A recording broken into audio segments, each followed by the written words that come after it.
मुझे ये जानना है कि ये जो आपने हाउस टैक्स के डिपार्टमेंट ने जिसने भी ये नोटिस जारी किया है, तो क्या नगर निगम के एक्ट में ऐसा कोई अधिकारी के पास पावर है जो इस एक्ट को यूज कर सकता है? अगर ये यूज हुआ है तो किसके परमिशन से यूज हुआ है, मुझे बताया जाए। ये यूज सिर्फ कमिश्नर साहब के लेटर के परमिशन से ही ये यूज होता है, और अगर कमिश्नर साहब ने इसकी परमिशन दी है तो उस परमिशन की पेपर मेरे सामने रखा जाए।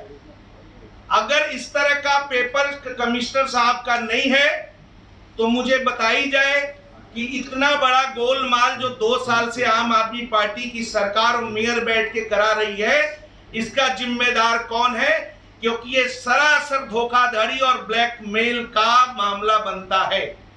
इससे पहले, इस नोटिस से पहले 156 का ये नोटिस है। इस नोटिस से पहले उनको 153, 154 और 155 का नोटिस देना चाहिए।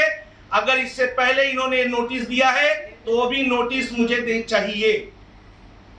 अगर ये नोटिस नहीं मिलता है मुझे, मैं कमिश्नर साहब के पास जाऊंगा और जरूरत पड़ेगी तो मैं कोर्ट भी जाऊंगा जनता के लिए, क्योंकि इस लेटर की वजह से एक परिवार के घर में उसकी मां चली गई। उसकी मां चली गई। ये क्या लेटर का मतलब क्या है? अगर कोई आदमी हाउस टैक्स नहीं भरता है तो उस पे ये लोग क्या करते हैं, पहले नोटिस इशू करते हैं 153, 154, 152, 151। लेकिन इन लोगों ने वारंट ऑफ डिस्ट्रेस करने का मतलब होता है कि डायरेक्टली उनके अकाउंट को सीज कर दिया जाता है। किसी के घर में बेटी की शादी है और उसका अकाउंट सीज हो जाएगा, उसकी बेटी की शादी रुक जाएगी। किसी की बच्चे की फीस जानी है, अगर उसका अकाउंट सीज कर दिया जाएगा तो उसके बच्चे की फीस रुक जाएगी। किसी के माता पिता या परिवार का अन्य सदस्य अगर हॉस्पिटलाइज है, वो अकाउंट से पैसे नहीं दे सकता।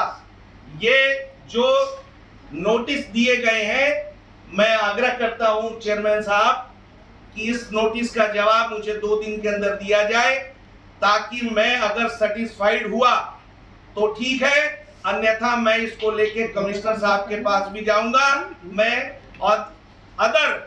मैं कोर्ट भी जाऊंगा।